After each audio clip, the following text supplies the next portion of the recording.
Hello મિત્રો, સ્વાગત છે તમારા બધાનું મારા નવા વ્લોગમાં। તો આજે આપણે જવાનું છે સુરતના ભાગળ ચોક પર કે ત્યાં સુરતના મોટા મોટા ગ્રુપ દ્વારા જે ગણપતિની સ્થાપના કરવામાં આવી હોય છે તે ભાગળ ચોક પર થઈને વિસર્જન માટે જતા હોય છે। તો જોઈએ આપણે ભાગળ ચોકનો નજારો કેવો છે।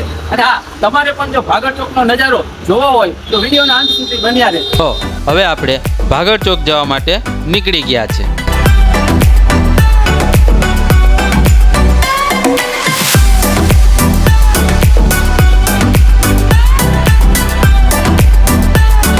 હવે આપણે ભાગળ ચોક પર પહોંચવા આવ્યા છે। તમે જોઈ શકો છો કેટલી ટ્રાફિક છે। અહીં લોકો સુરતની અલગ અલગ જગ્યાએથી ગણપતિ બાપાના દર્શન કરવા માટે આવે છે।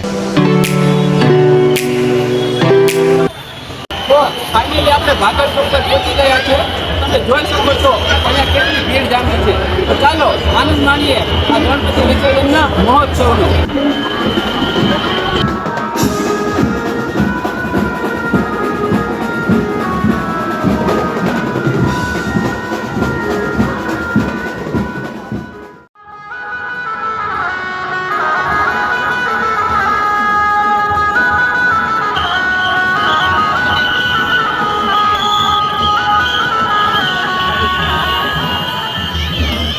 હવે આપણે ચાલતા ચાલતા આગળ જઈએ છીએ અને ગણપતિ બાપાના વિવિધ રૂપના દર્શન કરીએ।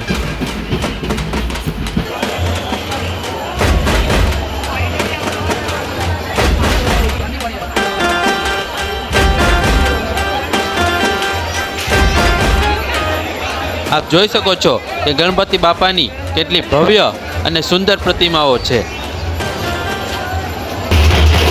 અહીંયા લોકોમાં અનેરો જ ઉત્સાહ અને આનંદ જોવા મળી રહ્યો છે।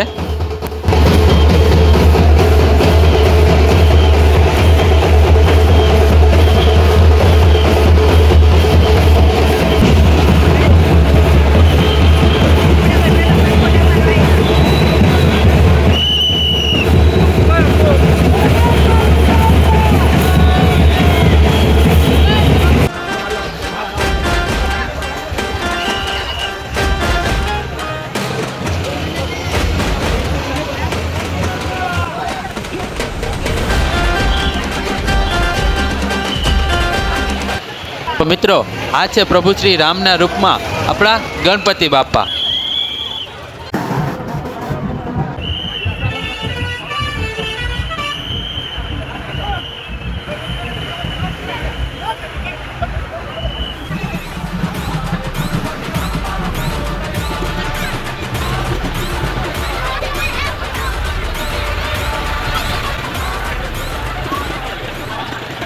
તો ફાઇનલી આપણે ભાગળ ચોક ચાલતા ચાલતા તાપી નદીના બ્રિજ સુધી પહોંચી ગયા છે। તો તમે જોઈ શકો છો કે અહીંયા પણ લોકોની એટલી ભીડ જોવા મળી રહી છે। આ છે સુરતનો ગણપતિ બાપા ભક્તિ ભાવ। તમે જોઈ શકો છો કે સુરતમાં કઈ રીતે ગણપતિ વિસર્જનનો ભવ્ય ઉત્સવ ઉજવવામાં આવે છે।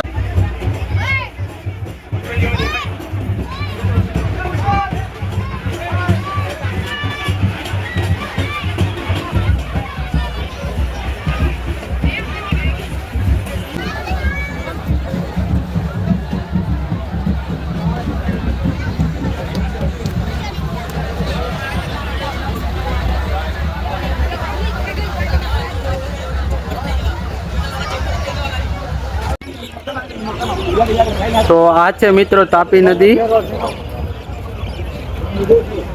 આ બધા ગણપતિ બાપાના વિસર્જન માટે જાય છે હજીરા પોર્ટ। તમે જોઈ શકો છો લાઈન કેવડી લાગી છે। તો હવે આપણે ચાલતા ચાલતા ઘણા દૂર આવી ગયા છે। તો હવે આપણું બાઇક પાર્ક કર્યું છે તે બાજુ ફરી પ્રસ્થાન કરીએ।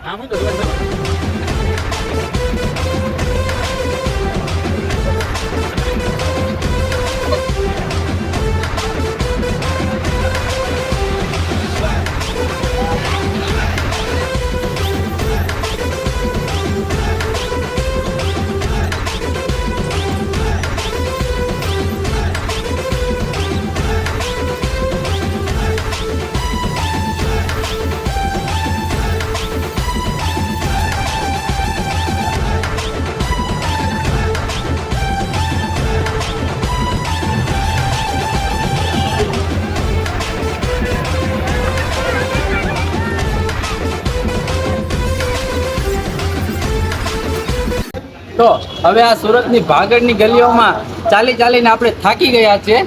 તો હવે આપણે અહીંયા વ્લોગને પૂરો કરીએ છીએ.